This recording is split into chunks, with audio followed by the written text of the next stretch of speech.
ఏరా ఒక కార్ను కూడా సరిగ్గా మెయింటైన్ చేయలేరా? మీరు ఎవరితో పెట్టుకున్నారో తెలుస్తోందా?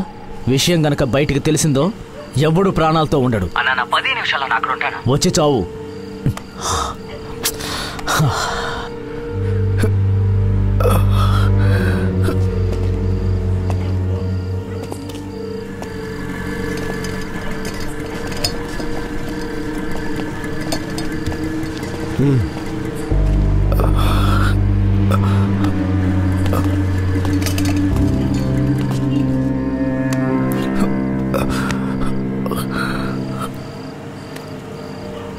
తీసుకెళ్ళివు.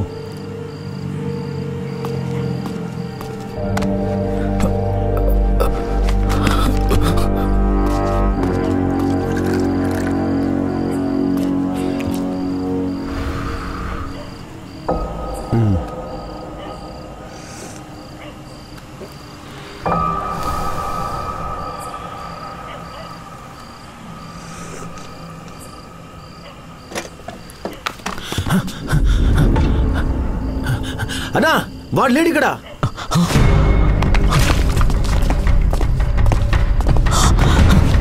తప్పుకోరా.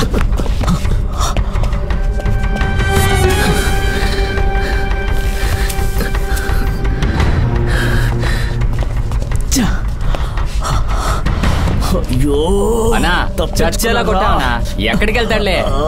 2 వీధులు వెతికితే దొరికిపోతాడు. నా కొడక తప్పించుకుంది ఎవరో తెలుసా?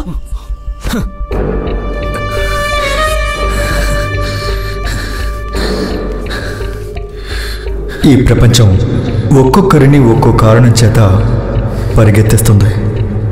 అది ఎందుకో ఏంటో ఎవ్వరికీ తెలీదు. కానీ పరిగెత్తాలి. ప్రాణాలు కాపాడుకునే వరకు పరిగెత్తాలి. లేదంటే అదే కారణం ప్రాణాలు తీస్తుంది. అటువంటి పరిస్థితుల్లోనే ఇప్పుడు నేనున్నాను. నేను వీళ్ళ దగ్గర నుంచి తప్పించుకోవాలి. దానికి 2 మార్గాలు ఉన్నాయి. ఒకటి, వాళ్ళని నేను కొట్టాలి. కానీ ఇప్పుడు నేనున్న పరిస్థితిలో అది నా వల్ల కాదు. రెండవది, నేను పోలీస్ స్టేషన్కి వెళ్ళాలి. అది కూడా నా వల్ల కాదు. ఎందుకంటే దానికి ఓ కారణం ఉంది.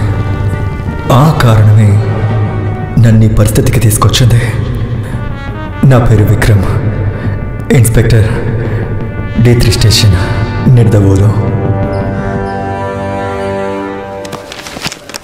ఏం బతుకో మాట్లాడకుండా ఫైల్ ఎత్తుకోయ్యా. ఈజిప్ట్ కొడుకు కనబడకుండా పోయి 3 రోజులైంది. ఆ కేసే ఇంకా అవ్వలేదు. అయ్యా ఇంకో కేసు అప్పగించాడు. ఎంత పెద్ద దొంగైనా ఒక్క క్లూనైనా వదిలి వెళ్తాడన్న థీరీని మార్చేసింది ఈ Malini case. Accident and file close అయినా నా పోలీస్ బుర్ర దాన్ని అంగీకరించడం లేదు. కారణం, విట్నెస్ చెప్పిన ఆ ఒక్క మాట, దట్ పర్టిక్యులర్ వర్డ్. అదే మాటని కొన్నాళ్ళ తర్వాత మళ్ళీ నేను విన్నాను.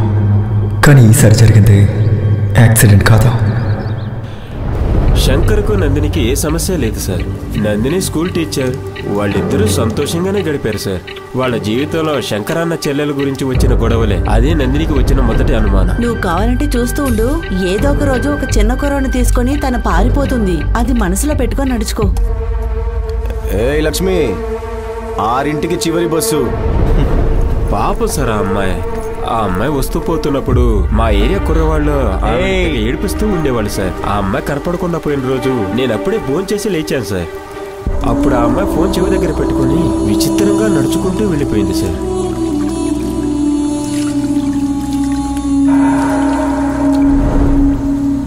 సార్, అసహ్యంగా మాట్లాడొద్దు సార్. తను నాకు దేవత లాంటిది. ఖచ్చితంగా తను వచ్చేస్తుంది. మీరు వెళ్ళండి సార్. మళ్ళీ నేను విచిత్రంగా నడుచుకుంటూ వెళ్తున్నానన్న మాట విన్నాను. అదేలాగా మాలిని యాక్సిడెంట్ కేసులోనూ నందిని మిస్సింగ్ కేసులోనూ విట్నెస్ చెప్పిన సమాధానం ఒకేలా ఉందేంటా అని నాలో మెదులుతూ ఉంది.